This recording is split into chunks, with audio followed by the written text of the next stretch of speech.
मेरा नाम रचना है। शादी के बाद मेरे पति को बार बार अपने बिजनेस में नुकसान हो रहा था। उनका सारा पैसा डूब गया। उनको इस बात का बेहद ही अफसोस था। मेरे पति ने तंग आकर मुझे मनहूस कहकर मुझे भी तलाक दे दी। सास ने बुरी तरह से मारा और कहने लगी कि जब से ये हमारे घर में आई है तो मेरे बेटे का कारोबार तबाह हो गया। तेरे कदम हमारे लिए शुभ नहीं। तो जैसी औरतों के साथ तो यही करना चाहिए। उन्होंने भी मेरी बहुत बेइज्जती की थी। मैं रोती रही, चिल्लाती रही, मगर मेरा कोई कसूर नहीं था।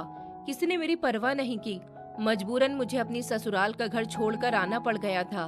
वैसे भी मुझ अनाथ का इस दुनिया में कोई नहीं था। मैं हर तरफ से बेसहारा हो गई थी। फिर अपना गुजारा करने के लिए एक फैक्ट्री में जॉब करने लगी। वहाँ के मालिक को हर महीने लाखों का प्रॉफिट होने लगा था। वो कहता था, रचना, जब से तुम हमारे यहाँ काम करने के लिए आई हो, हमें फायदा ही फायदा हो रहा है। उसने एक फैक्ट्री से 5 फैक्ट्रियां बना ली हैं। वो मेरा आभारी हो गया था। एक दिन उसने मुझे अपने ऑफिस में बुलाया और कहने लगा कि क्या तुम मुझसे शादी करोगी। उसका सवाल सुनकर मैं चौंक गई थी, लेकिन जैसे ही मैंने उसका चेहरा ध्यान से देखा तो मेरे पैरों तले से जमीन निकल गई और मैं उसके पैरों में गिरकर फूट फूट कर रोने लगी, क्योंकि वो तो मेरे माता पिता इस दुनिया में नहीं थे। मैं बचपन से ही अनाथ हो गई थी और अनाथ होने के बावजूद भी अपनी मासी के साथ रहती थी। जिस दिन मेरा पहला रिश्ता आया, उन्होंने फौरन से मेरा रिश्ता तय कर दिया था, क्योंकि उनके लिए मैं एक बोझ थी और वो मुझसे जल्द ही अपनी जान छुड़ाना चाहती थी। मेरी उम्र भी ज्यादा नहीं थी। मैं शादी नहीं करना चाहती थी, मगर अपने सर का बोझ उतारने के लिए मेरी शादी करने का फैसला कर दिया गया। लड़के का नाम हर्षित था और वो मेरे मृत पिता के दोस्त का बेटा था और पढ़ लिख कर विदेश से आया था। मैं सुंदर थी, इसलिए लड़के की माँ ने मुझे पसंद कर लिया था और सिंपल तरीके से मेरी शादी उसके साथ हो गई थी, क्योंकि मौसा जी ने तो पहले ही कह दिया था कि अगर इसे अपने घर की बहू बनाना है तो बना लो। हम भी इसे अपने साथ नहीं रखना चाहते, लेकिन हम इसे कुछ नहीं दे सकेंगे। हर्षित और उसकी माँ को इस बात से कोई एतराज नहीं था, इसलिए उन्होंने मुझे अपने घर की बहू बनाने का फैसला कर लिया था। विदा होकर मैं अपनी ससुराल आ गई थी। मैं दुल्हन बनी बैठी थी जब हर्षित कमरे में आया। उसके चेहरे पर कोई एक्सप्रेशन नहीं था। उसने कमरे में आते ही ना तो मेरा हालचाल पूछा, न मुझसे मोहब्बत का कोई शब्द कहा। बस फौरन मूड खराब करते हुए कहने लगा कि ये शादी मेरी मर्जी से नहीं हुई, बल्कि मेरी पिता की मर्जी से हुई है। मैं इस शादी से ना तो खुश हूँ और ना ही राजी हूँ। उसकी बात सुनकर मैंने अपनी नजर झुका ली थी और सिर्फ इतना कहा था कि मैं जानती हूँ। उसने मुझसे आगे कोई बात नहीं की और वो कमरे से उठकर चला गया था। मेरी आंखों में आंसू थे। दरवाजा धीरे से बंद हुआ और मैंने सोचा कि शायद इस दरवाजे के साथ ही हमारे बीच की सच्चाई भी बंद हो गई है। वो सारी रात जागते हुए गुजर गई थी। शादी के बाद मेरी जिंदगी की पहली रात थी, बुझी बुझी सी थी, जिसमें कोई खुशी न थी, जिसमें कोई मोहब्बत का शब्द न था और जिसमें कोई मेरी फिक्र करने वाला भी न था। अगले दिन नाश्ते पर मैंने अपनी सास के पास बैठने की कोशिश की तो उन्होंने प्लेट हटाकर कहा कि तुम अपना नाश्ता अपने कमरे में ही ले जाया करो, मुझे अकेले नाश्ता करना पसंद है। आगे मैं अपनी सास से क्या कहती, मुझे कुछ कहने की जरूरत ही नहीं थी। उनका व्यवहार देखकर भी मैं समझ गई थी कि ये शादी उनकी भी मर्जी से नहीं हुई। मेरी इस शादी में अगर किसी की मर्जी थी और किसी को मुझ पर तरस आया था तो वो मेरे ससुर थे, हर्षित के पिता विशाल अंकल, जो मेरे पिता के बचपन के दोस्त थे। और जब उनका बेटा जवान हुआ तो उनके मन में ख्याल आया कि क्यों ना वो अपने बचपन के दोस्त की बेटी के साथ अपने बेटे की शादी कर दे। मैं हमेशा खामोश रहने लगी थी और यही खामोशी अब मेरी आदत बन गई थी। एक दिन विशाल अंकल ने मुझे अपने साथ बाजार ले जाने को कहा। मैं उनके साथ बाजार चली गई थी। वो रास्ते भर मुझसे बातें करते रहे थे। कहते थे कि तुम्हारा पिता बहुत अच्छा इंसान था और तुम्हारी माँ बहुत ही हिम्मत वाली औरत थी। वो जिंदा होती तो तुम्हारे लिए कुछ और सोचती। मैंने कहा, अगर मेरे माता पिता जिंदा होते तो शायद मैं यह सब सहने के काबिल ही न होती। विशाल अंकल खामोश हो गए थे। वो जानते थे कि उनके परिवार में भी मुझे किसी ने स्वीकार नहीं किया था। हम वापस आए तो हर्षित के कमरे में से तेज आवाज आ रही थी। वो अपनी माँ के साथ बहस कर रहा था। मुझे आवाज आई। हर्षित अपनी माँ से कह रहा था, ये सब पापा की मर्जी से हुआ है। मैंने तो कभी कहा ही नहीं था कि मुझे इतनी जल्दी शादी करनी है। मम्मी, अगर आपको मेरे लिए कोई और लड़की पसंद थी तो आपको पापा से बहस करनी चाहिए थी। आप मुझे क्यों डांट रही हो? तभी मेरी सास की आवाज बुलंद हुई। उन्होंने कहा, इसीलिए कह रही हूँ क्योंकि तुमने भी अपने पिता की मर्जी को आसानी से स्वीकार कर लिया। तुम्हें डट जाना चाहिए था और कहना चाहिए था कि ये लड़की मुझे पसंद नहीं है। वो लड़की सच में तुम्हारे काबिल नहीं है। अगर तुम्हारे काबिल होती तो मैं तुम्हारी खुशी खुशी उसके साथ शादी करवा देती। मैंने तो तुम्हारे लिए एक बहुत ही सुंदर और अच्छी लड़की तलाश की थी। तुम्हारे पिता ही कहते रहे कि वो मेरे दोस्त की बेटी है, उसे स्वीकार कर लो, उसे अपने घर की बहू बना लो। अब मैं दूसरों से क्या कहूँ? अपने पति की बात मानने की खातिर समाज के लोगों से भी यही कहा है कि हाँ, लड़की सुंदर थी, गरीब थी, इसलिए मैं उसे अपने घर की बहू बनाने के लिए तैयार हूँ। मगर मेरा दिल उसे बहू नहीं मान रहा। तुम्हारे पिता की पुरानी दोस्ती की वजह से मेरा सब बर्बाद हो गया। मैंने अपने बेटे के लिए क्या क्या सोचा था और क्या हो गया। मैं दरवाजे के पीछे से हट गई थी। दिल चाहा था कि भाग जाऊं वहां से, मगर कहाँ जाती? मेरा कोई ठिकाना नहीं था। शाम को हर्षित फिर कमरे में आया। इस बार उसकी आंखों में कुछ नरमी दिखाई दे रही थी। शायद वो अपनी माँ की बहस करने के बाद थक चुका था। ये शायद मेरी खामोशी से थक चुका था। वो मेरे करीब आया और कहने लगा, रचना, तुम कुछ बोलती नहीं हो। अगर तुम कुछ कहना चाहो तो कह सकती हो। मैंने सिर्फ इतना कहा, मैं बोलूंगी तो शायद आपको और भी ज्यादा उलझन होगी। उसने ध्यान से मेरी तरफ देखा, फिर कहने लगा कि तुम सुंदर तो बहुत हो, शायद इसलिए पापा ने तुम्हें मेरे लिए चुना है। मैंने हल्की सी मुस्कुराहट दबाई और दिल में सुकून महसूस किया, क्योंकि ये शब्द पहले थे जो मेरे पति की तरफ से तारीफ के रूप में उसके मुंह से निकले थे, जिसमें मुझे अपनी मौजूदगी का कोई एहसास दिखाई दिया था, चाहे वो मेरी खूबसूरती पर ही क्यों न हो। मेरे ससुर विशाल अंकल की जिंदगी जैसे मेरे लिए एक छत थी। उनके होते हुए सब खामोशी शिकायतें दब जाती थीं, लेकिन वो छत अचानक गिर गई। सुबह का समय था, जब मैं नाश्ता बना रही थी कि बाहर से मुझे शोर सुनाई दिया। दरवाज़ा खोल कर देखा तो नौकरानी भागती हुई आ रही थी। उसके मुंह से बस एक ही शब्द निकला था, मालिक को सांस नहीं आ रही। ये सुनकर जैसे सब कुछ रुक सा गया था। हर्षित और मेरी सास भागे थे। मैं उनके पीछे पीछे गई थी तो देखा कि विशाल अंकल सोफे पर गिरे हुए थे। उनका चेहरा सफ़ेद पड़ चुका था। उन्हें अस्पताल ले जाने की कोशिश की गई थी, लेकिन वो तो कब का इस दुनिया से जा चुके थे। डॉक्टरों ने उनका मामूली सा चेकअप किया, फिर बताया कि वो इस दुनिया को छोड़कर चले गए और हार्ट अटैक आने पर उनकी मौके पर ही मौत हो गई है। वो लम्हा ऐसा था जैसे घर से रोशनी का आखिरी चिराग बुझ गया हो। कुछ दिन के बाद जब शोक मनाने वाले लोग चले गए और फिर घर में सन्नाटा डूब गया था, तब अचानक मेरी सास की नज़र बदल गई थी, तेवर बदल गए थे और व्यवहार बदल गया था। पहले जो औरत मेरे ससुर के सामने सिर्फ मुझसे दूर रहती थी, वो अब मुझे तंग करने लगी थी। वो एक दिन मेरे कमरे के दरवाजे पर आई, दरवाज़ा जोर से खोला और कहने लगी कि जब से मनहूस घर में आई है, कोई दिन चैन का नहीं देखा। उनकी बात सुनकर मैं कुछ नहीं बोल सकी थी, बस उनकी आंखों में अजीब सी वहशत थी, जैसे मैं कोई साया हूँ। हर्षित ने तो पहले से ही कुछ नहीं कहा था, वो खुद सदमे में जा चुका था, लेकिन फिर कारोबार में दिक्कत आने लगी थी, जिसकी वजह से वो बहुत ही परेशान रहने लगा था। ससुर जी के जाने के बाद हर्षित ही अकेले फैक्ट्री संभालने की कोशिश करता था, लेकिन हर दिन उसे कोई ना कोई दिक्कत आ जाती थी। कहीं कच्चे माल की किल्लत होती थी, तो कहीं मजदूरों की हड़ताल, तो कहीं ऑर्डर कैंसिल हो जाते थे। एक दिन वो गुस्से से घर आया, उसने दरवाज़ा जोर से बंद किया और सीधा कमरे में आ गया था। मेरी तरफ देखकर कहने लगा, पता नहीं क्या चल रहा है, हर तरफ नुकसान ही नुकसान है। मैंने कुछ नहीं कहा, वो बार बार बोलता रहा। फिर थोड़ी देर बाद मैंने कहा, क्या मैं तुम्हारी कुछ मदद कर सकती हूँ? उसने मुझे घूर कर देखा और कहने लगा, तुम मेरी क्या मदद करोगी? तुम क्या समझोगी कि कारोबार कैसे होता है? तुम बस प्रार्थना करो कि सब ठीक हो जाए। वो बहुत ज्यादा गुस्से में था, लेकिन उसके शब्द मेरे अंदर तीर की तरह उतर गए थे। शाम को जब मैं किचन में काम कर रही थी, मेरी सास अपनी बेटी के साथ बैठी हुई थी। वो दोनों आपस में बातें कर रही थी। जब मैंने उनकी बात सुनी, मेरी सास ने कहा कि बस ऊपर वाला बचाए अभी इस लड़की की मनहूसियत से। पहले मेरे पति को खा गई, अब दोनों बाप बेटे का कारोबार सब कुछ खा जाएगी। इसके कदम हमारे लिए शुभ नहीं है, यह हमारे लिए बर्बादी का रास्ता बनकर आई है। मेरी नंद ने अपनी माँ की हाँ में हाँ मिलाई थी और कहने लगी कि हाँ माँ, मैंने तो आपसे पहले ही कहा था कि हमारे पढ़े लिखे भाई के लिए कोई और लड़की देख लो, मगर पापा की जिद के आगे हम सबको झुकना पड़ा। पापा को कौन रोक सकता था, जो खुद अनाथ थी, जिसने खुद कभी कोई खुशी नहीं देखी। हमारे घर आकर भी उसने हमारी खुशियों को नजर लगा दी।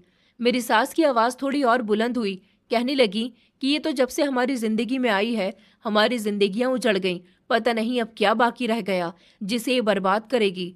मेरी नंद कहने लगी, मम्मी, मुझे तो अब भैया की फिक्र लगी रहती है। भैया का कारोबार धीरे धीरे नुकसान में जा रहा है।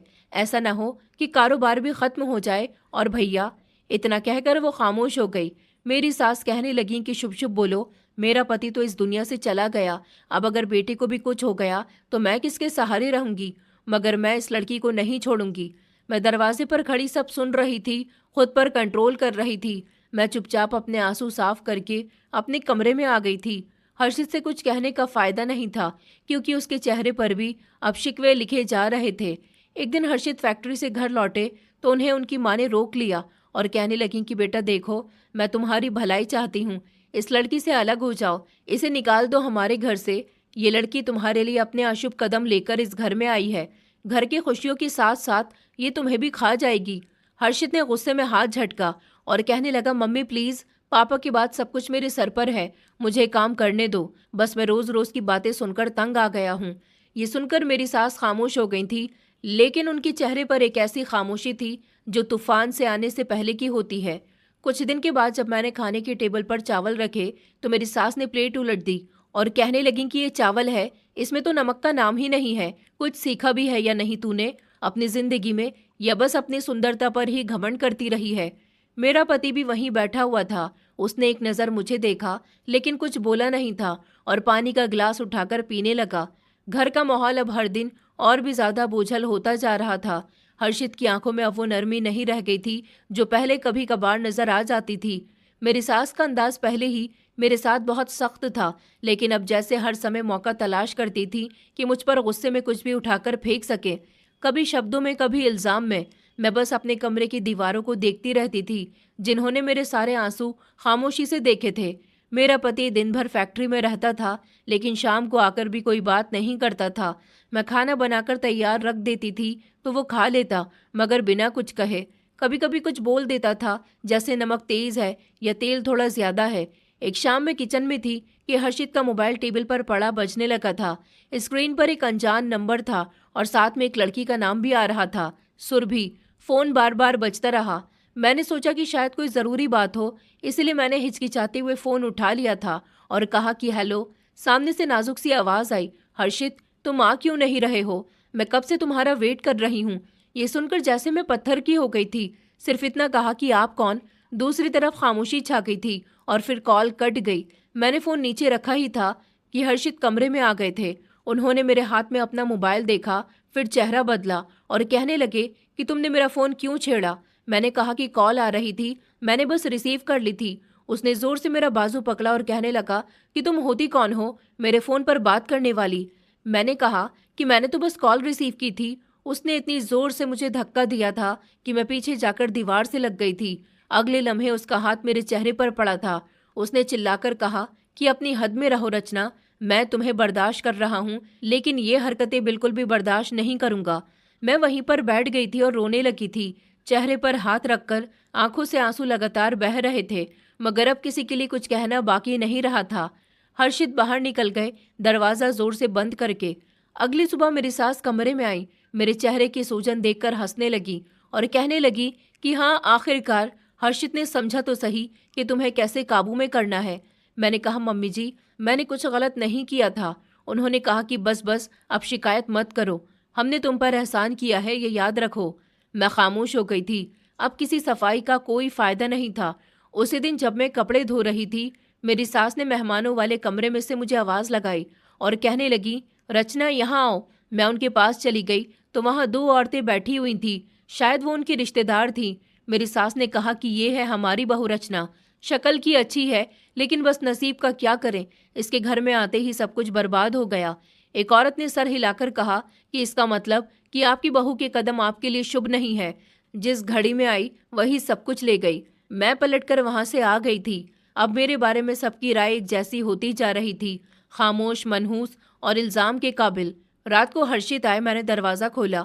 वो सीधा अंदर गए, जूते जोर से ज़मीन पर फेंके। मैंने खाना लगाया, उन्होंने प्लेट को हाथ भी नहीं लगाया था। वो कहने लगे कि मुझे भूख नहीं है। मैंने कहा कुछ तो खा लो, सुबह से आपने कुछ नहीं खाया होगा। उन्होंने चिल्लाकर कहा, रचना तुम मेरी माँ नहीं हो, बार बार मुझे मत टोका करो। मैंने प्लेट वापस उठा ली, दरवाज़ा बंद किया और चुपचाप अंधेरे में जा बैठी थी।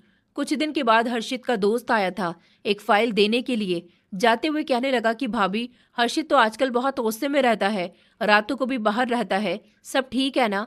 मैंने सिर्फ मुस्कुराकर सर हिला दिया और कहा कि हाँ सब ठीक है।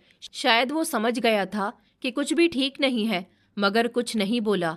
एक शाम जब मैं कपड़े तय कर रही थी तब हर्षित फोन पर किसी से जोर जोर से बात कर रहे थे। कहने लगे कि कितनी बार कहा है कि तुम रात को कॉल मत किया करो, घर में बहुत परेशानी होती है। हाँ ठीक है, कल मिलते हैं। जब उन्होंने फोन बंद किया तो मैंने कुछ नहीं कहा, बस नजर मिलाकर पूछा कौन थी। उन्होंने मुझे देखा और हंस दिए। कहने लगे क्यों इन्वेस्टिगेशन शुरू कर दी तुमने? मैंने कहा नहीं, बस पूछ रही हूँ। उन्होंने कहा याद रखो, जब औरत पति की परछाइयां तक देखने लगे तो वो इज्जत खो देती है। इतना कहकर वो खामोश हो गए थे और मैं भी खामोश हो गई थी। मेरी सास का व्यवहार और भी सख्त होता गया। वो कभी कहती थी कि मेरे घर का सुकून बर्बाद कर दिया है तुमने, और कभी कहती थी कि हर्षित की हालत देखी है, तुम्हारी वजह से कितनी खराब हो गई। अब मैं सबके लिए सिर्फ एक वजूद थी जो हर दर्द का निशाना था, हर इल्जाम की दीवार थी। जैसे जैसे दिन गुजरते गए मेरी हैसियत इस घर में एक साया बनकर रह गई थी। न मेरा कोई हक था, न आवाज थी। मेरी सास के शब्द अब और भी ज्यादा कड़वे नहीं रहे थे, बल्कि जहर भरे होते जा रहे थे। मेरी नंद जब भी घर आती थी तो उसकी बातों में वही ताने भरी नफरत होती थी जो मेरी सास से उसे विरासत में मिली हुई लगती थी। एक दिन मैं किचन में दाल में तड़का लगा रही थी कि मेरी नंद आकर दरवाजे से टेक लगाकर खड़ी हो गई। कहने लगी भाभी, सुना है तुम रातों को जागती रहती हो, क्या कोई जाप करती हो या कोई जादू टोना? मैंने चौंक कर देखा। मैंने कहा नहीं, बस मुझे नींद नहीं आती है। उसने कहा कि हाँ, नींद कैसे आएगी जब दिल में चालाकी हो तो मन कहाँ सोने देता है। उसकी आवाज में ताने भरा जहर टपक रहा था। मेरी सास भी वहां आ गई थी। कहने लगी कि हमने तो पहले ही कहा था कि ये लड़की सीधी नहीं है। हर्षित जब से इसके करीब हुआ है सब कुछ उल्टा हो रहा है। घर का सुकून, कारोबार और तुम्हारे पिता की जान सब इसकी वजह से गई है।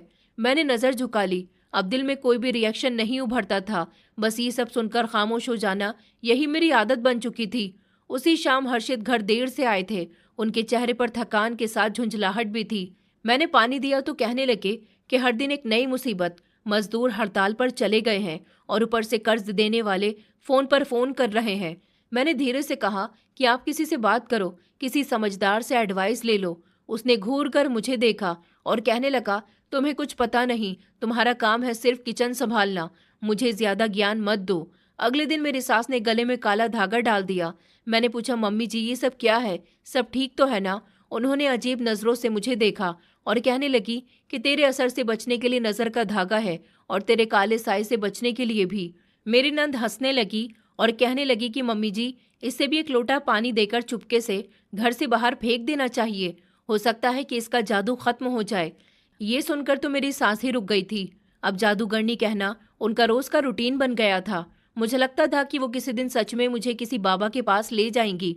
एक दिन जब मुझे मासी का फोन आया तो दिल को थोड़ी तसल्ली मिली थी। उनकी आवाज अभी भी मोहब्बत से भरी हुई थी। उन्होंने कहा, रचना बेटी कैसी हो? मैं खुद पर कंट्रोल न कर सकी और सिर्फ इतना कहा कि मासी कुछ भी अच्छा नहीं है। उन्होंने कहा, मैं आऊं? मैंने कहा कि नहीं, बस आपकी आवाज ही काफी है। शायद यही मेरी गलती थी। अगले ही दिन मौसा जी का फोन आया। उन्होंने कहा कि आइंदा अपनी मासी से बात मत करना, अपनी जिंदगी में सुखी रहो, मेरे घर में दोबारा पलटकर देखने की कोशिश मत करो। अब मासी से मेरा कांटेक्ट हमेशा के लिए खत्म हो गया था। मेरा बीता हुआ समय भी मुझसे छीन लिया गया था। अब मेरे दिन खामोशी में गुजरते थे। एक दिन मैंने सुना कि मेरी सास एक औरत से बातें कर रही थी। कह रही थी कि कल बाबा जी हमारे घर आ रहे हैं, वो इस लड़की पर अपना जादू करेंगे, देखते हैं कहाँ से कर रही है ये सब कुछ। बाबा जी घर आए, खामोशी से बैठे और मुझे उनके सामने लाकर बिठा दिया गया था। उन्होंने कुछ मंत्र पढ़े और मेरे माथे पर फूंक मारी। फिर कहने लगे, ये लड़की बहुत भारी है, इसकी कुंडली में गहरा दोष है। मेरी सास ने फौरन कहा कि हमने तो पहले ही कहा था कि ये मनहूस है। मैंने कुछ नहीं कहा। अब तो बाबा की बात भी मेरे खिलाफ दलील बन गई थी। कभी कभी हर्षित का फोन बजता था और वो बाहर चले जाते थे। मैं पूछती थी कि कहाँ जा रहे हो तो वो टाल देते थे, कहते थे कि कुछ काम है, तुम्हें क्या फर्क पड़ता है मैं कहीं भी जाऊं। एक दिन किचन में चाय बनाते समय मैंने अपनी सास को किसी से फोन पर बातें करते हुए सुना था। वो कह रही थी कि हाँ वो मेरे बेटे की पत्नी है, बस उसकी शक्ल अच्छी है, वरना वो सब कुछ बर्बाद कर चुकी है। मेरा बेटा भी उससे बहुत तंग आ चुका है, देखना कुछ दिनों में उसे छोड़ देगा। उनकी बात सुनकर मुझे अपनी पहचान पर शक हुआ था, लेकिन मैं जानती थी कि इन बातों में सच्चाई छुपी हुई थी। हर्षित की लापरवाही, मेरी सास की जहरीली जुबान और मासी से अधूरी बात जैसे एक सिलसिले की कड़ियाँ थीं। अब कोई दिन ऐसा नहीं गुजरता था जब मेरे दिल को न ठेस पहुंचाई जाती हो। कभी खाने में नमक, कभी कपड़े टाइम पर नहीं धुले, हर बात पर इल्ज़ाम, और उन इल्ज़ाम के साथ मेरा दिल जैसे अंदर ही अंदर पिघल रहा था। मैं अब जिंदा थी, लेकिन किसी और के ताने सहने के लिए, किसी और की मायूसी का बोझ उठाने के लिए। मुझे यकीन था कि यह अंधेरा अब और गहरा होने वाला है, क्योंकि इस घर में मेरे पति की जिंदगी में अब मेरे लिए सिर्फ तन्हाई रह गई थी और इल्ज़ाम। सुबह का समय था, मैं किचन में आटा गूंद रही थी कि मेरी सास ने जोर से बर्तन टेबल पर मारा और कहने लगी कि ये कैसी सब्जी बनाई है, नमक तक का होश नहीं है इस लड़की को कि कितना डालना है और कितना नहीं। दिन ब दिन काम में लापरवाही बढ़ती जा रही है इसकी। मैंने धीरे से कहा कि मम्मी जी, अगर टेस्ट ठीक नहीं लगा तो कुछ और बना देती हूँ। उन्होंने हाथ उठाया और मेरे कंधे पर जोर से चुटकी काटी। कहने लगी कि अब तेरी जुबान भी चलने लगी है। जिस दिन से तू यहाँ आई है तबाही ही तबाही हो रही है। मेरे बेटे का कारोबार बर्बाद हो गया, हमारा घर बर्बाद हो गया और सुकून भी बर्बाद हो गया। मैं खामोश हो गई थी, आंखों में आंसू आने लगे थे, लेकिन फिर भी काबू कर गई। मेरी नंद ने हंसते हुए कहा, मम्मी, इस पर बातों का असर कब हुआ है? जब तक किसी बाबा को ना बुलाओ और इसका इलाज ना करवाओ तब तक ये यहाँ से नहीं जाएगी। मेरी सास ने बर्तन उठाकर मेरी तरफ फेंका था। वो बर्तन जमीन पर जाकर गिर गया था और शोर हो गया था। उन्होंने कहा कि चल निकल यहाँ से। वो गुर्राई थी और कहने लगी कि आज के बाद न तेरी शक्ल देखूंगी न तेरी मनहूसियत। मैं पीछे हट गई थी। उनके हाथ में लकड़ी का डंडा था। उन्होंने जोर से मेरी कमर पर मारा और कहने लगी कि निकल जा मेरे घर से, अभी और इसी समय।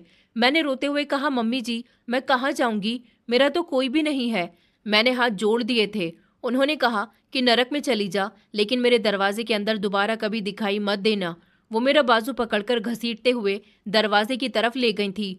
दरवाज़ा खोला तो मोहल्ले की औरतें सामने से गुजर रही थी। मैं हिचकिचा रही थी, लेकिन मेरी सास ने मुझे जोर से धक्का दिया और कहने लगी कि मनहूस औरत, निकल जा मेरे घर से। मैं ज़मीन में जाकर गिर गई थी। मेरा हाथ छिल गया था, माथे से खून की बूंदें टपकी थी। आसपास के लोग रुक गए थे, लेकिन कोई आगे नहीं आया था। उसी लम्हे एक आवाज़ सुनाई दी, मम्मी, ये क्या कर रही हो आप? ये मेरा देवर कैलाश था। वो तेज़ी से मेरे करीब आया। उसने मुझे सहारा दिया और कहने लगा, भाभी, आप ठीक हो ना? मैंने थके हुए शब्दों में कहा कि मैं ठीक हूँ। कैलाश ने मेरी सास की तरफ देखा और कहने लगा, ये सब क्या है? क्यों मार रही हो आप इनको? आपने इनको गली में धकेल दिया, मोहल्ले के लोग देख रहे हैं। मेरी सास जोर से चिल्लाई और कहने लगी, तू हट जा मेरे रास्ते से कैलाश। इस लड़की ने सब कुछ बर्बाद कर दिया, तेरे भाई को खा गई, अब हमारे घर को भी बर्बाद कर रही है। कैलाश ने मेरे माथे से खून साफ किया और कहने लगा, मम्मी, कुछ तो शर्म करो। सब कुछ बर्बाद है तो आपके व्यवहार की वजह से। इसमें भाभी की कोई गलती नहीं है। ये तो खामोशी से सब कुछ बर्दाश्त करती रहती हैं। मेरी सास कहने लगी कि हाँ हाँ, इसने अब तुझ पर भी जादू कर दिया। अब ये जादूगरनी तुम पर भी चल गई है, सबको अपने जादू में फंसा रही है। तू भी दिन रात इसके कमरे में दिखाई देता है। क्या चल रहा है आखिर तुम दोनों के बीच? ये सुनकर कैलाश का चेहरा सफ़ेद पड़ गया था। उसने कहा, मम्मी, आप क्या कह रही हो? आप जानती भी हो कि आप किस पर इल्ज़ाम लगा रही हो। ये मेरी भाभी है। मेरी सास ने कहा कि मैं सब जानती हूँ, एक दिन सब सामने आ जाएगा। तुम जैसे देवर अब देवर नहीं रहे। कैलाश ने मुझे कंधे से सहारा दिया और कहने लगा, भाभी, आप अंदर चलो। मैंने धीरे से कहा, नहीं कैलाश, अब मैं यहाँ नहीं रह सकती, मुझे मत रोको। उसने कहा, भाभी, आपका कोई ठिकाना नहीं है और आप इस हाल में कहाँ जाओगी? मैंने नरमी से कहा कि बस और बर्दाश्त नहीं होता। उसने मजबूती से कहा कि मैं देखूंगा कि कौन आपको इस घर से निकालता है। वो मेरा हाथ थामकर मुझे अंदर ले गया था और आसपास मोहल्लेदार अभी भी दरवाजे के पास खड़े हुए देख रहे थे। मेरी सास ने कैलाश का बाजू झंझोड़ने की कोशिश की और कहने लगी कि छोड़ इसे कैलाश। कैलाश ने गुस्से से कहा कि अब कुछ नहीं कहेंगी आप, मैं भी अपने पिता की जायदाद का हिस्सेदार हूँ और ये घर मेरा भी है और मेरे पिता का है। अगर इस घर में किसी को हक है तो भाभी को भी है। मेरी सास गुस्से से खामोश हो गई थी। मैं अंदर जाकर वहीं बैठ गई थी जहाँ कभी मेरी जगह हुआ करती थी। मेरा दिल जैसे रुक सा गया था। मेरी नंद ने खामोशी से मोबाइल में कोई मैसेज किया, ज़रूर मेरे पति को ही किया होगा। कुछ देर के बाद हर्षित घर आए और सीधा मेरे पास आए। कहने लगे कि ये सब क्या हो रहा है। कैलाश ने उनको सब कुछ बताया तो वो खामोशी से सब सुनते रहे। फिर कैलाश अपनी माँ की तरफ मुड़कर कहने लगा, मम्मी, आपने तो सच में भाभी पर हाथ उठाया, गली में उनको धक्का दिया। आप ऐसा कैसे कर सकती हो? मेरी सास ने कहा कि हाँ, क्योंकि ये सब कुछ बर्बाद कर रही है और अब तो तेरे भैया को भी इसने अपने काबू में कर लिया है। हर्षित ने एक नज़र मुझ पर डाली। मैं खामोश बैठी रही। मेरा चेहरा सूजा हुआ था, आंखें लाल थीं। हर्षित कुछ लम्हे खामोश रहा, फिर धीरे से बोला कि ये सब बहुत गलत हो रहा है। कैलाश ने कहा कि अभी भी समय है भैया, खुद देख लो कि कौन आपके खिलाफ है और कौन आपके साथ है। हर्षित ने नजरें चुरा ली थी। मेरी सास ऊंची आवाज में कहने लगी कि बस करो तुम दोनों ने इस लड़की की तरफदारी में आकर मेरी जुबान बंद कर दी है। मैं धीरे से उठी और कहने लगी कि मैं अब यहाँ नहीं रह सकती। कैलाश ने मेरी तरफ देखा और कहने लगा कि भाभी, अब आप अकेली नहीं हो, मैं देखूंगा कि आपको इस घर से कौन निकालता है। उस दिन में मेरा सब कुछ बदल गया था। अब घर में खामोशी नहीं थी, बल्कि भरोसे की दीवार खड़ी हो चुकी थी, जिसके दोनों तरफ अब रिश्ते खामोश खड़े थे। घर की हवा में अब पूरी तरह से जहर मिल चुका था। कैलाश का मेरे हक में बोलने के बाद मेरी सास की आंखों में सिर्फ मकसद बाकी रह गया था, मुझे इस घर से निकालना हर कीमत पर। और अब वो कोई और तरीका नहीं बल्कि इल्जाम का सबसे गंदा हथियार इस्तेमाल करने वाली थी। दोपहर को कैलाश बाहर से आया। उसके हाथ में कुछ कपड़े थे जो मुझे धोबी को देने थे। वो सीधा मेरे कमरे में आ गया, जहां मैं अपने कमरे की सफाई कर रही थी। कहने लगा कि भाभी, कपड़े धोबी को दे देना शाम तक। वो रखकर पलटा ही था कि दरवाजे पर मेरी सास खड़ी थी। उनकी आंखें लाल थीं और चेहरे पर वही झटकता हुआ ताना था। उन्होंने कहा कि वाह, दिन दहाड़े कमरे में छुपकर मिल रहे हो तुम दोनों। अब तो तुम्हें घर के लोगों का भी लिहाज खत्म हो चुका है। कैलाश चौंक गया। कहने लगा, मम्मी आप ये क्या कह रही हो? मैं तो भाभी को बस कपड़े देने के लिए आया था। मेरी सास की आवाज़ तेज हो चुकी थी। उन्होंने कहा कि अच्छा, कपड़े बंद दरवाजे के पीछे दिए जा रहे हैं। मैं सब समझती हूँ। बहुत दिनों से देख रही हूँ तुम दोनों की नज़रों को। तुम हर समय इसी के कमरे में क्यों आते हो? मैं खामोश खड़ी थी। मैंने कहा, मम्मी जी, आप हम पर गलत आरोप लगा रही हो। वो चीखी और बोली कि चुप, अब तुम मुंह मत खोलो बदचलन औरत। मेरे दोनों बेटों को खराब कर दिया तूने। कैलाश ने आगे बढ़कर कहा कि मम्मी, कुछ तो शर्म करो, आप हद पार कर रही हो। मेरी सास ने कहा, बता, किस रिश्ते से बार बार इसके कमरे में आता है तू? देवर है या कुछ और? ये सुनकर कैलाश का चेहरा सख्त हो गया था। उसने कहा, मैं इनका छोटा भाई हूँ और हमेशा रहूंगा, लेकिन आप जो इल्जाम लगा रही हो वो किसी माँ को शोभा नहीं देता। मेरी सास ने शोर मचाया और मेरी नंद दौड़ती हुई आई। कहने लगी कि क्या हुआ मम्मी? मेरी सास कहने लगी कि सब कुछ बर्बाद हो गया बेटी। मेरी सास रोती जा रही थी और कहने लगी कि तुम्हारी भाभी और तुम्हारे छोटे भाई को रंगे हाथों पकड़ लिया है मैंने। नंद ने मुझे नफरत की नज़रों से घूरा और कहने लगी कि मैं तो पहले दिन से ही कहती थी कि ये सीधी नहीं है। कमरे का दरवाज़ा धड़ाम से खुला। हर्षित अंदर आया। उसका चेहरा गुस्से से तपा हुआ था। उसने गरजती हुई आवाज़ से कहा, ये सब क्या है? मेरी सास आगे बढ़ी और कहने लगी कि बेटा, जो आंखों के सामने हुआ उसे बताने की क्या ज़रूरत है? अभी देखा है मैंने, तुम्हारी पत्नी कैलाश के साथ कमरे में अकेली थी। हर्षित का चेहरा जैसे जम गया हो। उसने एक नज़र मुझ पर डाली और एक नज़र अपने भाई पर। वो मेरी तरफ चलकर आया और कहने लगा, ये सच है? मैंने कहा, प्लीज़ भगवान के लिए मेरी बात तो सुन लो, ये सब झूठ है। कैलाश तो सिर्फ मेरे कमरे में कपड़े देने के लिए आया था। मेरे पति ने चिल्लाकर कहा कि चुप। मैंने नज़र चुराई, जैसे हकीकत से नज़रें चुराना आसान हो। बस फिर क्या था, मुझे घर से निकाल दिया गया था। मैं बेहोश हो गई थी। होश आया तो देखा कि मैं अस्पताल में मौजूद हूँ। नर्स ने मुझे पानी दिया और कहने लगी कि आपने बहुत कुछ सहा है, लेकिन अब संभलने का वक्त है। 2 दिन के बाद एक औरत आई। नरम शब्दों में मुझसे कहने लगी, हमने एक शेल्टर होम का बंदोबस्त कर लिया है आपके लिए। वहाँ आपको फुल सिक्योरिटी मिलेगी और आपकी नई शुरुआत भी होगी। मैं खामोश रही। अब फैसला मेरी मर्जी से नहीं, हालात के मुताबिक हो रहा था। शेल्टर होम का दरवाज़ा धीरे से खुला। फिर खामोश रास्ते, दीवारों पर कुछ अधूरे सपने की तस्वीर और कमरे में मुझे एक बेड दिया गया था। साथ वाले बेड पर बैठी हुई एक औरत ने मुस्कुराकर कहा, यहाँ नई आई हो, क्या नाम है तुम्हारा? मैंने धीरे से कहा कि रचना। वो कहने लगी कि मैं पल्लवी हूँ। यह सबका बीता हुआ समय बहुत उलझा हुआ है, लेकिन एक बात याद रखना, यहाँ कोई किसी को मनहूस नहीं कहता। रात मैंने चुपचाप छत को देखते हुए गुजार दी थी। नींद तो काफ़ी लंबे समय से मेरी दुश्मन रही थी। अगली सुबह शालिनी मैडम, जो शेल्टर होम के इंचार्ज थी, मेरे पास आई और कहने लगी कि रचना, अगर तुम चाहो तो यहाँ कोई काम कर सकती हो। हमने फैक्ट्रियों से बात की है, मेहनत करोगी तो अपने पैरों पर खड़ी हो सकोगी। मैंने पहली बार खुद से पूछा था, क्या मैं फिर से कुछ बन सकती हूँ?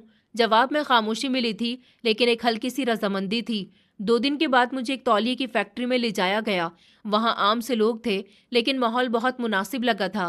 पहली बार मुझे लगा जैसे मैं किसी काम करने के काबिल हूँ। ये कपड़ा काटना है, साइज एक जैसा होना चाहिए और वक्त का ध्यान रखना, सुपरवाइजर ने कहा था। तो मेरे हाथ कांप गए, लेकिन मैंने हाँ में सर हिला दिया था। शुरुआत मुश्किल थी, हाथ हिलने लगे थे, गर्दन में दर्द होने लगा था, लेकिन मैं हर दिन वक्त पर जाती थी, वापस आती और खामोशी से सो जाती थी। एक दिन पल्लवी ने पूछा, कैसा लग रहा है? मैंने कहा, दर्द होता है, लेकिन दिल थोड़ा हल्का होता जा रहा है। फैक्ट्री में काम करते हुए मुझे 1 महीना हो चुका था। अब कपड़े काटने में हाथ तेजी से चलने लगे थे। मेरी अटेंडेंस भी अच्छी थी। सुपरवाइजर ने कहा था कि तुम मेहनती हो, शायद कुछ दिन बाद अगले क्षेत्र में लगा दिया जाए तुम्हें। ये सुनकर दिल में एक अजीब सा एहसास जागा था, जैसे मैं कुछ बनने जा रही हूँ। शेल्टर होम की जिंदगी अलग थी। वहाँ सारी औरतों की अपनी अलग कहानी थी, लेकिन हर चेहरे पर एक ही दर्द था। मैं किसी से ज्यादा बात नहीं करती थी, बस सबको नमस्ते करती और अपने काम में लगी रहती थी। एक दिन फैक्ट्री में काम के बाद एक लिफाफा हाथ में दिया गया था। सुपरवाइजर ने कहा कि मालिक ने दिया है, कुछ खास है तुम्हारे लिए। मैंने लिफाफा खोला। अंदर एक मामूली सा नोट था, जिस पर लिखा हुआ था, रचना, तुम में कुछ स्पेशल है। तुम जैसी औरतों को इज्जत मिलनी चाहिए, तरस नहीं। मैं तुमसे शादी करना चाहता हूँ। ये मेरा वादा है कि तुम्हें हमेशा इज्जत दूंगा। कंपनी का मालिक सुधीर। ये सुनकर मेरी आंखों में बेयकीनी आ गई थी। दिल में गुस्सा उभर आया था। मैं लिफाफा हाथ में लेकर सीधी ऑफिस पहुंची। दरवाजा खोलते ही आवाज दी, सर, कहाँ हैं आप? जवाब में कुर्सी घूमी। सामने कैलाश बैठा हुआ था। कुछ देर के लिए जैसे सब कुछ रुक गया था। मैंने कहा, तुम? कैलाश उठकर मेरी तरफ आया और कहने लगा, बैठ जाओ रचना। मैंने कहा कि ये सब क्या है? तुम इस फैक्ट्री के मालिक हो और वो नोट तुमने दिया था? उसने हल्की सी मुस्कुराहट के साथ कहा कि हाँ, 2 हफ्ते पहले मैंने फैक्ट्री खरीदी थी, पता भी नहीं चला। मैंने कहा, और ये सब शादी की बात? उसने आंखों से देखते हुए कहा, क्योंकि मैं तुम्हें सिर्फ सहारा नहीं, इज्जत देना चाहता हूँ। जिस दिन तुम्हें घर से निकाला गया था, मैं भी उसी दिन वो दरवाजा छोड़ चुका था। मेरी आवाज कांप रही थी। मैंने कहा, कैलाश, मेरे अंदर अब किसी पर विश्वास बाकी नहीं रहा। उसने कहा, तुम मुझे सिर्फ एक मौका दो, सिर्फ एक मौका, ताकि दुनिया को पता चले कि तुम बेसहारा नहीं हो। मैं खामोश हो गई थी। शायद अंदर कहीं कोई दरवाजा हल्का सा खुल गया था, लेकिन विश्वास करना अभी भी बाकी था। शहर की वो गली जहाँ शेल्टर होम था, अब मुझे अजनबी नहीं लगती थी। हर सुबह वही रास्ता, वही फैक्ट्री का गेट, और अंदर दाखिल होते ही मशीनों की गड़गड़ाहट। सब कुछ रोज का रूटीन पर था। उस दिन जब गेट पर एक नया बोर्ड लगा हुआ देखा तो दिल धक से रह गया था। नया इंतजाम, वीके सन्स कंपनी। सारे मजदूर आपस में चर्चा कर रहे थे कि मालिक बदल गया है। पता नहीं, पर सुना है कि नया मालिक बहुत सख्त है। उसने पिछली बार कई लोगों को निकाल दिया था। मैं खामोशी से कटिंग रूम की तरफ बढ़ गई थी। मशीन पर हाथ रखते हुए दिल में वही सवाल था, क्या मेरी जगह भी खतरे में है? कुछ देर के बाद सुपरवाइजर अंदर आया। हाथ में एक लिफाफा था। मेरे करीब आकर कहने लगा कि रचना, ये तुम्हारे लिए है, मालिक की तरफ से। मैंने झिझकते हुए लिफाफा लिया। सबकी नजरें मेरी तरफ थी। मैं उसे फौरन खोलने की हिम्मत न कर सकी थी। कुछ देर के बाद पिछले कमरे में गई और दरवाजा बंद करके लिफाफा खोला। एक मामूली सा नोट था, लेकिन शब्दों ने जैसे सांसें रोक ली थी। रचना, मैं तुम्हें सिर्फ काम की जगह नहीं, जिंदगी में इज्जत देना चाहता हूँ, शादी के रूप में। मैं वादा करता हूँ कि तुम्हारी इज्जत, तुम्हारा हक, तुम्हारा नाम, सब कुछ बनकर दिखाऊंगा। फैसला तुम्हारा है। कुछ लम्हे में वो कागज हाथ में लेकर खामोश खड़ी रही थी। दिमाग में सिर्फ शोर था, कौन है ये? क्यों मजाक किया जा रहा है? क्या ये भी एक नया खेल है? मैंने कागज मुट्ठी में दबा लिया था। दरवाजा खोला और सीधा ऑफिस की तरफ चल दी थी। रास्ते में कई लोगों ने मेरी तरफ देखा। शायद मेरे चेहरे की सख्ती बढ़ने लगी थी। ऑफिस के बाहर पहुंचकर दरवाजा खोला और टेबल, सोफा, फाइल और कुर्सी पर बैठा वो इंसान जिसे देखकर मेरे होश उड़ गए थे। कैलाश। वो उठा, जिसके चेहरे पर सुकून था, हल्की सी मुस्कुराहट थी। कहने लगा, बैठो रचना। मैंने कहा, ये सब क्या है? तुमने ये फैक्ट्री खरीदी है? उसने कहा कि हाँ। मैंने कहा, और ये लेटर? उसने कहा, ये बात मैंने लिखी है। मैंने आगे बढ़कर लिफाफा उसकी तरफ फेंक दिया था और कहा कि तुम्हें लगा कि ये सब कुछ ठीक है और इतना आसान है। कैलाश ने लिफाफा उठाया और एक गहरी सांस ली। कहने लगा कि रचना, मैं जानता हूँ तुम्हारी जिंदगी में धोखे बहुत आए हैं और मैं कोई दावा नहीं करता ताकि मैं सब कुछ बेहतर कर सकता हूँ, लेकिन मैं चाहता हूँ कि तुम ये जान लो कि तुम अकेली नहीं हो। मैंने कहा, तुम जानते हो लोग क्या कहेंगे? उसने कहा, लोग तो हमेशा से ही कुछ न कुछ कहते हैं, लेकिन इज्जत सिर्फ वही दे सकता है जो खुद इज्जतदार हो, और मैं चाहता हूँ कि मैं तुम्हें वो इज्जत दूं जो तुमसे छीन ली गई थी। मैं कुर्सी पर बैठ गई थी। दिल का बोझ बहुत भारी था, जुबान पर सवाल बहुत सारे थे। मैंने कहा, तुम्हें आइडिया भी है कि मैं क्या कुछ सुन चुकी हूँ? मेरे किरदार पर शक किया गया था, तुम्हारे साथ मेरा नाम जोड़ा गया था, और अब तुम खुद ये सब करके दुनिया का मुंह बंद करवाना चाहते हो। कैलाश ने कहा कि नहीं, मैं तुम्हें अपना नाम देकर दुनिया को दिखाना चाहता हूँ कि तुम पवित्र हो और सबसे बढ़कर तुम काबिल हो। मैंने नजर चुरा ली थी। सामने दीवार पर एक कैलेंडर लगा हुआ था और वो हवा से हिल रहा था। मैंने कहा, फैसला फौरन नहीं कर सकती। कैलाश ने कहा, तुम्हें वक्त लेने की जरूरत नहीं है रचना, ये जिंदगी है। इनकार या इकरार से ज्यादा जरूरी तुम्हारा अपना आप है। अगर तुम ये समझो कि तुम्हें मेरा साथ चाहिए तो मैं ये दरवाजा हमेशा खुला रखूंगा। मैं धीरे से उठी, दरवाजे की तरफ बढ़ी, हाथ दरवाजे के हैंडल पर रखा, फिर पीछे मुड़ी और कहा कि कैलाश, तुम सच में समझते हो मेरी जिंदगी किसी इज्जत के काबिल है? उसने पलटकर कहा कि तुम्हारी खामोशी, तुम्हारा सब्र, तुम्हारे जख्म, ये सब तुम्हारी असली इज्जत है और मैं बस एक साथी बनना चाहता हूँ, रखवाला नहीं। मैं कुछ बोल नहीं सकी थी, बस दरवाजा खोला और बाहर आ गई थी। सूरज अभी भी वैसे ही चमक रहा था जैसे कुछ बदला ही न हो, लेकिन मेरे दिल में कोई खामोश सी हलचल थी। शायद ये नई जिंदगी की दहलीज थी, शायद अभी कुछ फैसला बाकी था। फैक्ट्री के ऑफिस से निकलते हुए मेरे कदम खुद ब खुद रुक गए थे। एक लम्हे को दिल चाहा कि भाग जाऊं कहीं बहुत दूर, जहां कोई पहचान न हो, जहां कोई सवाल न करे कि तुम कौन हो, कहाँ से आई हो और क्यों हर दरवाजे से धकेल दी गई हो। लेकिन मैं भाग नहीं सकी थी। वो शब्द जो कैलाश ने कहे थे मेरे कानों में गूंज रहे थे कि मैं तुम्हें इज्जत देना चाहता हूँ, तुम्हारा रखवाला नहीं बनना चाहता। अगला दिन रोज की तरह गुजरा था। मैं हर रोज फैक्ट्री जाती थी, मशीनों के शोर में अपना दिमाग खो देती थी, लेकिन हर बार जब मालिक का कमरा सामने आता था तो नजरें खुद ब खुद झुक जाती थी। सुपरवाइजर ने एक दिन आकर कहा कि रचना, तुम्हें सर ने बुलाया है। दिल जैसे फिर से गले में आ गया था। खामोशी से उठी और ऑफिस की तरफ बढ़ी थी। दरवाजा खोला तो कैलाश अपनी जगह पर बैठा हुआ था। इस बार वो खड़ा नहीं हुआ, बस नजरें उठाकर कहा कि बैठो। मैं कुर्सी पर बैठ गई थी, दोनों हाथ आपस में जुड़े हुए थे। उसने कहा कि परेशान लग रही हो। मैंने नजर नहीं उठाई थी, सिर्फ कहा कि थकन हो रही है। उसने कहा, रचना, मैं जानता हूँ तुम्हें मेरी बातें उलझा रही हैं, लेकिन मैं कोई जज्बाती फैसला नहीं कर रहा। मैं तुम्हें बरसों से जानता हूँ। तुम्हारी खामोशी, तुम्हारा अंदाज, तुम्हारा सब्र, सब कुछ दिख रहा है। मैंने हल्की आवाज में कहा कि कैलाश, ये सब बहुत जल्दी है। उसने कहा कि नहीं, ये देर से है। वो दिन याद है जब तुम्हें घर से निकाला गया था। मैंने माँ से झगड़ा किया था, भैया से थप्पड़ खाया था, लेकिन तुम्हें जाने दिया था। तब भी चाहा था कि कुछ कर सकूं, लेकिन तुमने कहा था कि मत रोको, मुझे तुम्हारी वजह से ये सब कुछ हुआ है। वो शब्द आज भी मेरे सीने में चुभते हैं। मैं खामोश रही, लम्हे भर को नजरें उसकी आंखों में डाल दी, जहां कोई रिक्वेस्ट नहीं थी, सिर्फ यकीन था। उसने कहा कि तुम्हें पता है, मैं यहाँ से अमेरिका वापस जा सकता था, मेरे पास सब कुछ था, लेकिन मैं वो सब छोड़ आया था, बस ये साबित करने के लिए कि तुम बेसहारा नहीं हो। मैंने सवाल किया कि दुनिया को क्या लगेगा कैलाश, वो जो पहले ही इल्जाम लगा चुके हैं, अब उनके सारे इल्जाम सच साबित हो जाएंगे। कैलाश की आवाज में थोड़ी सी सख्ती आई। उसने कहा, दुनिया को कुछ ना कुछ तो कहना ही है, लेकिन अगर हम अपनी जिंदगी लोगों की जुबान से चलाएंगे तो सुकून कभी नहीं आएगा। मैं चाहता हूँ तुम मेरे साथ एक नई जिंदगी शुरू करो, मेरे बराबर होकर, किसी भी तरह के एहसान की बुनियाद पर नहीं। मैंने कहा, कैलाश, मैं टूटी हुई हूँ। उसने कहा, और मैं कोई जोड़ने वाला नहीं, बस साथी हूँ। मैंने धीरे से कहा, तुम सच में समझते हो कि हम? उसने कहा, हाँ, और अगर तुम भी यही समझो तो हमें किसी की सफाई की जरूरत नहीं। कमरे में खामोशी छा गई थी। बाहर मशीनें चल रही थी, वक्त आगे बढ़ रहा था, लेकिन मेरे अंदर जैसे सब कुछ खामोश हो चुका था। कुछ लम्हों के बाद कैलाश ने कहा, अगर तुम हाँ कर दो तो शादी यहीं हो सकेगी, सिंपल तरीके से, फैक्ट्री के स्टाफ के सामने। वो सब जिन्होंने तुम्हें मेहनत करते हुए देखा है, वही हम दोनों को एक दूसरे का होते हुए भी देखेंगे। तुम्हारी नई जिंदगी। मैंने लंबी सांस ली और पहली बार आंखों में आंसू के बजाय हौसला महसूस किया था। मैंने कहा कि ठीक है कैलाश, लेकिन एक शर्त है। उसने कहा कि क्या? मैंने कहा, इस रिश्ते की बुनियाद सिर्फ सच पर हो, ना कोई दिखावा हो, ना कोई बदला हो। कैलाश ने हल्की सी मुस्कुराहट के साथ सर हिलाया और कहने लगा कि ये वादा रहा।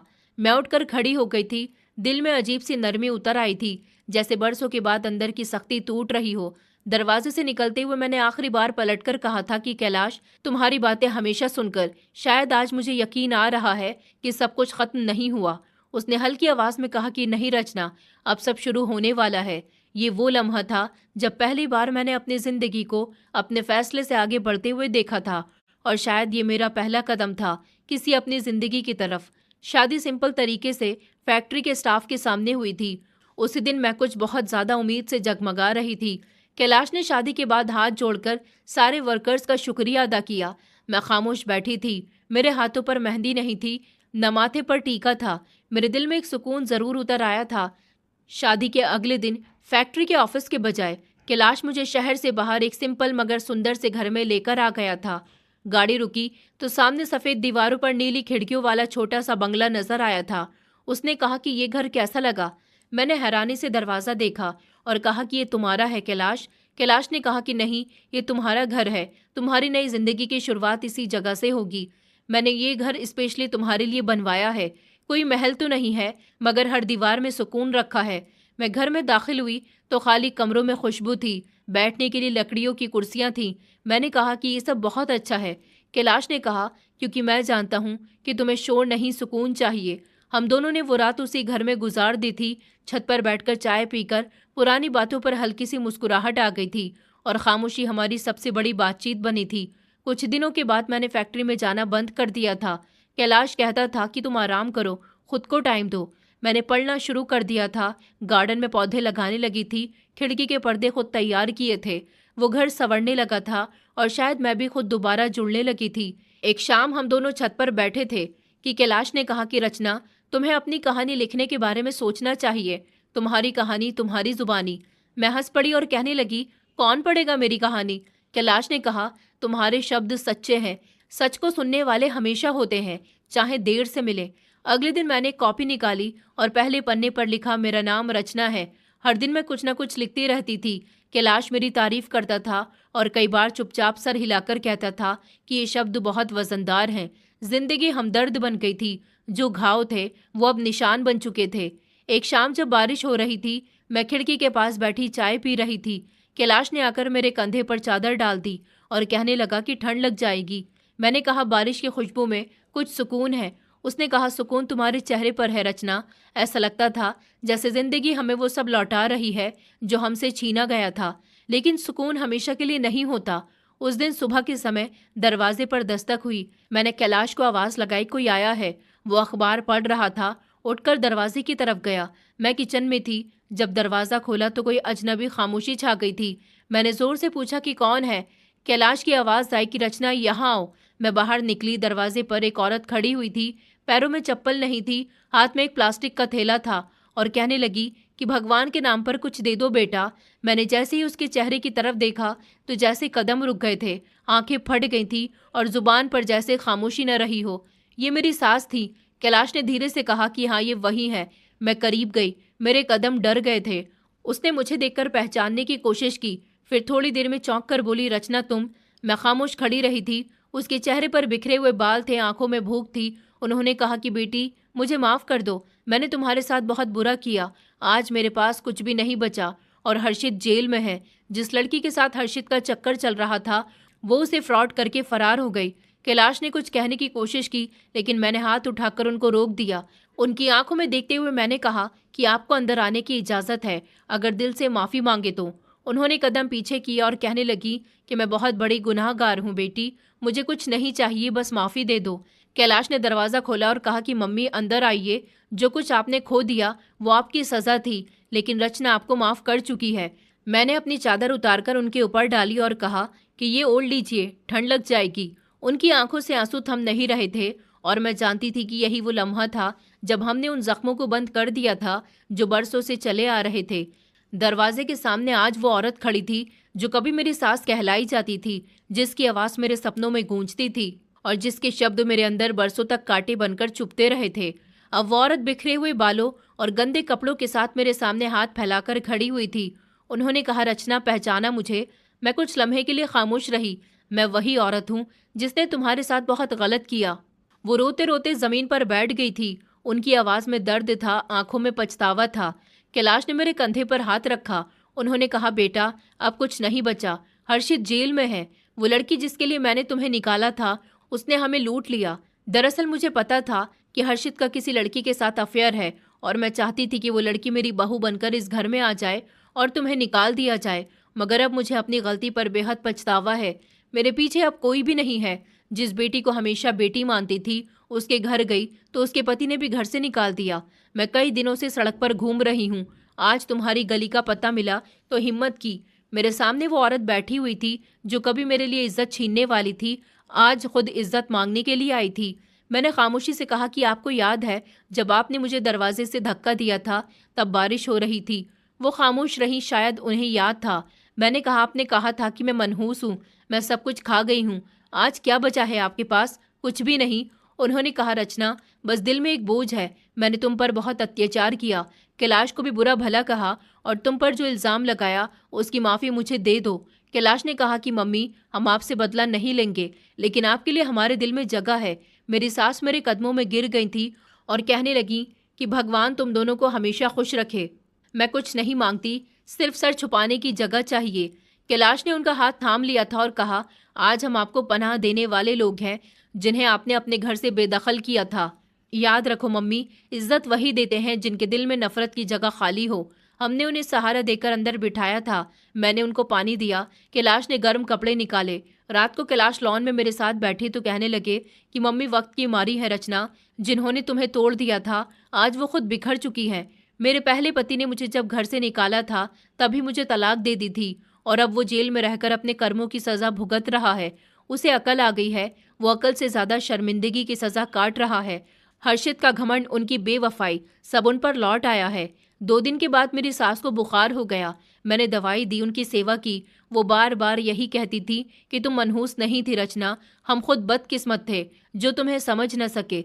मैंने सिर्फ इतना कहा कि बस अब सुकून से रहिए, बीते हुए समय को भूल जाइए। कैलाश रात को सब्जी लेकर आए थे और मेरी सास ने कैलाश से कहा कि बेटा, मैंने तुमसे बहुत बुरा व्यवहार किया, तुम्हारे किरदार पर शक किया, तुम पर इल्ज़ाम लगाए, फिर भी तुमने मेरा साथ नहीं छोड़ा। कैलाश ने कहा, मम्मी, जो रिश्ते खून से नहीं बने वो गलतियों से ख़त्म नहीं होते, सिर्फ वक्त ले लेते हैं। कैलाश मेरी सास का सौतेला बेटा था, तभी तो उन्होंने उस पर आसानी से इल्ज़ाम लगा दिया था और अपने सगे बेटे की गलतियों को हमेशा सराहती रही। हम सब ने मिलकर रात को एक साथ बैठकर खाना खाया था। वो औरत जो कभी मुझे हाथ लगाने से भी मना करती थी, मेरे साथ खाना खाने से भी इनकार किया करती थी, आज मेरे हाथ की बनी हुई चाय पी रही थी। मैं जानती थी कि माफ़ी से बीते हुए समय के जख्म नहीं मिट सकते, लेकिन नई जिंदगी की शुरुआत ज़रूर हो सकती है। कुछ हफ्ते के बाद कैलाश ने कहा कि रचना, मैं चाहता हूँ तुम अपना वो टॉपिक पूरा करो जो तुमने लिखना शुरू किया था। वो तुम्हारी कहानी नहीं, हर उस औरत की आवाज़ है जो सच के साथ जीना चाहती है। मैंने सर हिला दिया था और कहा कि इस कहानी का टॉपिक मैंने सोच लिया है। कैलाश ने पूछा कि क्या? मैंने कहा, इज्जत वाले इज्जत देते हैं। हम दोनों मुस्कुरा दिए थे। उसी शाम मैंने पहला पन्ना दोबारा खोला और नीचे लिखा, ये उन सबके नाम जो टूटने के बाद जुड़ने का हौसला रखते हैं और उनके लिए जो समझते हैं कि ताकत सिर्फ मारने में होती है। दरवाजे पर लगी जंग भारी घंटी अब खामोश थी। घर में अब कोई शोर नहीं था, सिर्फ वो सुकून था जिसका वादा कैलाश ने शादी के समय किया था। अब हमने सबको माफ कर दिया था और शायद खुद भी इज्जत देने वाले हमेशा इज्जतदार हो जाते हैं और सच्चाई वक्त के साथ खुद को साबित कर देती है। नफरत समय के हिसाब से ताकत देता है, लेकिन माफी हमेशा दिल जीत लेती है। दोस्तों, उम्मीद करती हूँ आपको हमारी कहानी पसंद आई होगी। कहानी पसंद आई है तो वीडियो को लाइक करें, चैनल पर नए हैं तो चैनल को सब्सक्राइब करें और हाँ, नोटिफिकेशन बेल को जरूर दबाएं ताकि अगली अपडेट सबसे पहले आपको मिले।